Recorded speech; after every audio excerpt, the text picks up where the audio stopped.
Kadon kaway kacinte Kabapang misna Kordit hajing tiya maruay Kalinga pisa Jingi arap kileng sao dong pertay kawag Hendreyam don kalag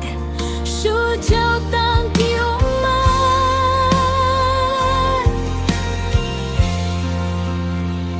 Kimbit king san ka iyo sing